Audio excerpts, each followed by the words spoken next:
vous allez bien? On se retrouve aujourd'hui pour une vidéo de découverte lecture. J'avais prévu à la base aujourd'hui de filmer un book haul et d'ailleurs j'espère que vous avez vu un book haul avant cette vidéo, ce qui prouve que j'ai réussi à le filmer entre temps.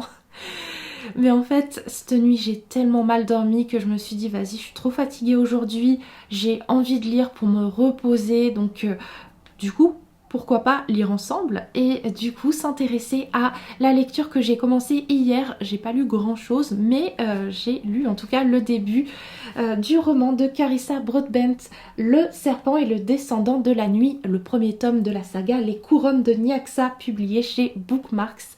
Et ouais, je me suis dit pourquoi pas découvrir ce livre finalement ensemble et que moi je vienne vous en parler petit à petit au fur et à mesure de ma lecture.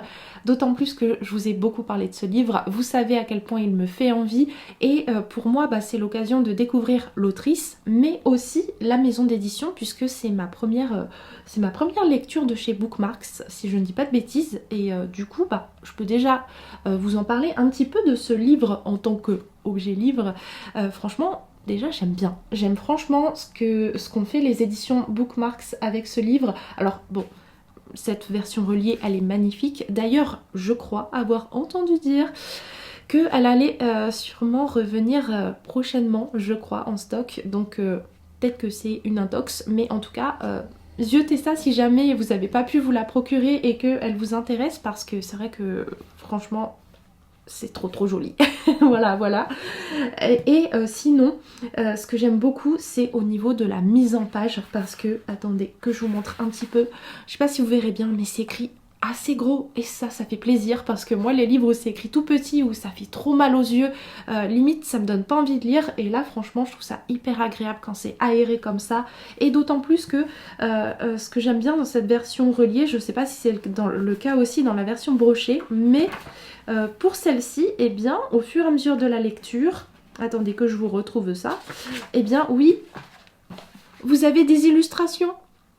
Trop cool, ça c'est vraiment super chouette et du coup c'est vraiment un plus non négligeable que moi en tout cas j'apprécie vraiment beaucoup.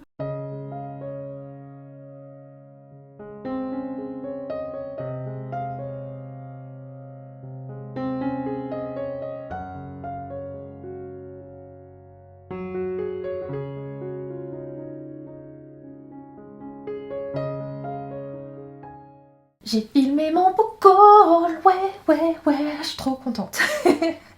Mais du coup, je reste à la même place pour vous reprendre aujourd'hui et continuer notre conversation sur Le Serpent et le Descendant de la Nuit. Parlons un petit peu du résumé finalement, parce que c'est vrai que c'est bien beau hier de s'être attardé sur l'objet livre, mais de quoi parle ce roman ? Eh bien dans cette histoire, on va suivre le personnage d'Oraya. Oraya qui, quand elle était enfant, a vu sa famille se faire massacrer en fait. Et elle a été recueillie et adoptée par une personne assez importante parmi les vampires. Alors il y a tout un lore au niveau des vampires, je suis pas sûre d'avoir encore tout compris, donc voilà, je vais pas trop m'épancher dessus. Mais voilà, en tout cas, son père adoptif, Vincent, c'est un vampire assez important qui donc a pris sous son aile la jeune Oraya, une humaine pour laquelle il n'était pas censé ressentir de l'affection, parce que techniquement les humains, pour les vampires c'est juste de la nourriture, mais là c'est vrai que la jeune Oraya, voilà, il a craqué pour cette petite humaine qui, quand il l'a recueillie, l'a mordue en fait, parce qu'elle elle s'est débattue. Du coup, depuis, il l'appelle mon petit serpent, voilà. Et donc, Oraya a grandi avec donc Vincent, cet homme, ce vampire. Et en fait, Vincent, c'est clairement la seule personne en qui elle a confiance, parce que elle sait très bien que tous les autres vampires ne la voient que comme de la nourriture. Elle sait très bien qu'elle est en danger tout le temps, n'importe où. Vraiment, en plus, on est dans un univers assez sombre. Et pour pouvoir faire ses preuves, eh bien, Oraya est bien décidée à participer à un tournoi où vont s'affronter énormément de vampires, en fait, un tournoi assez macabre, dangereux, violent. Mais Oraya, elle veut se faire sa place et elle veut remporter ce tournoi. Donc voilà un petit peu où en est notre histoire, sauf que dans ce tournoi très difficile, elle va très vite se rendre compte que, eh bien, elle ferait bien d'accepter l'aide d'un vampire un peu spécial. Au départ, elle l'aime pas spécialement. En plus, la première fois qu'il se rend compte, lui, il essaye de lui sauver la vie. Elle s'en rend pas compte en fait. Donc elle se débat, elle lui plante un coup de couteau dans la cuisse. Enfin voilà, une première rencontre que pas folichonne hein, entre les deux du coup. Mais lui, malgré tout, revient l'aider à plusieurs reprises.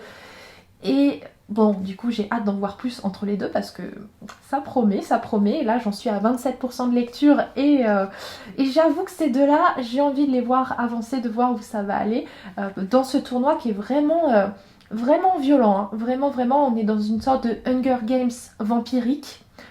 C'est hyper prenant. Vraiment, moi j'aime beaucoup beaucoup. J'ai qu'une envie, c'est de continuer ma lecture et de la reprendre et de voir où l'autrice va nous amener. Et franchement, bah du coup, je vais continuer à lire, tout simplement.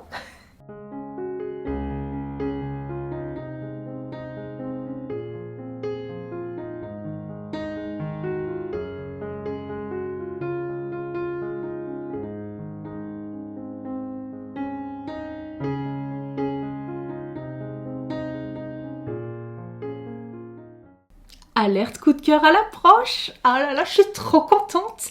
Trop contente parce que j'avais un bon pressentiment sur ce livre et ça se confirme au fur et à mesure de ma lecture. Franchement, à chaque fois que je prends ce livre, je me régale. Parfois, j'ai juste envie de lire un chapitre ou deux comme ça et puis je suis tellement embarquée dans le récit que je me retrouve à lire 50 pages d'un coup, 100 pages d'un coup, enfin... Vraiment, je vois pas le temps passer, c'est trop bien, c'est prenant, c'est palpitant parce que du coup, on est dans un tournoi vraiment à la Hunger Games, comme c'est écrit au dos du livre. Hein. Vraiment, là-dessus, c'est vraiment un Hunger Games avec des vampires. Donc du coup, parfois, ça ajoute des moments assez sanglants, voire assez gore. Heureusement qu'on s'attarde pas trop sur certaines scènes et qu'on passe vite à autre chose parce que, franchement, il y a des choses... Mais ouais, waouh, c'est assez violent par moment, mais qu'est-ce que c'est bien. Qu'est-ce que c'est bien. Franchement, je suis à fond dans le récit, l'action s'enchaîne, enfin, waouh, j'aime tellement. Et puis, au niveau des personnages de nos deux héros, il y a un petit rapprochement qui se fait petit à petit. Au début, bah, en fait, ils vont être forcés de s'entraider dans ce tournoi, et puis... Elle ne lui fait pas confiance parce que c'est un vampire, parce que depuis son plus jeune âge, Vincent, son père adoptif, n'arrête pas de lui répéter qu'elle ne peut faire confiance à aucun vampire, et en quelque part c'est vrai. Mais lui, de son côté, bah, c'en est un de vampire, et pourtant peut-être que petit à petit, elle va réussir quand même à s'ouvrir à lui, et puis il va y avoir du rapprochement dans l'air, et puis finalement, on n'est pas sur une romance slow burn parce que j'ai pas encore terminé le livre, et il s'est déjà passé des choses, et oulala, oulala. Donc ouais, franchement, c'est prenant. D'un côté, il y a beaucoup d'action. D'un autre côté, il y a une romance qui, moi, me plaît beaucoup parce que elle me paraît assez naturelle, en fait, entre les deux personnages. J'aime vraiment beaucoup les suivre tous les deux et les voir évoluer petit à petit. Et là, écoutez, il me reste que 100 pages à lire. Et ce soir à 23h59, ça sera la fin du mois de la fantaisie puisque après on passe au mois de juin. Donc il faut que je termine ces 100 pages aujourd'hui, donc je vais les lire. Je vais les lire cet après-midi et je vous reprends dès que j'ai fini. Et j'espère que je pourrai confirmer ce coup de cœur parce que pour l'instant c'est tellement bien, j'ai envie que ça soit bien jusqu'au bout en fait.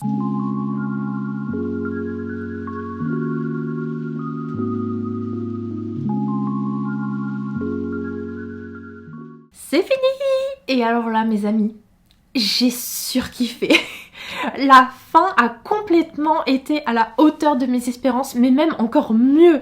Non mais vraiment, je suis passée par toutes les émotions. J'ai même versé ma petite larme à un moment donné. Oui. Mais surtout, mais franchement, mais cette fin, elle est tellement riche en révélations et en retournements de situation. Mais vraiment, j'avais rien vu venir. Waouh, franchement, chapeau à Carissa Broadbent, ce premier tome, mais quel régal, et je suis trop contente parce que le tome 2 est prévu pour le mois de septembre en France. Autant vous dire que je vais me jeter dessus parce que j'ai trop hâte de retrouver cet univers et ces personnages. Non mais vraiment...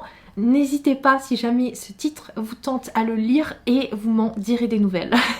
Sur ce, je vais vous laisser là pour cette vidéo. Je vous remercie d'avoir passé ce moment en ma compagnie et je vous fais de très très gros bisous, à très vite pour une prochaine vidéo.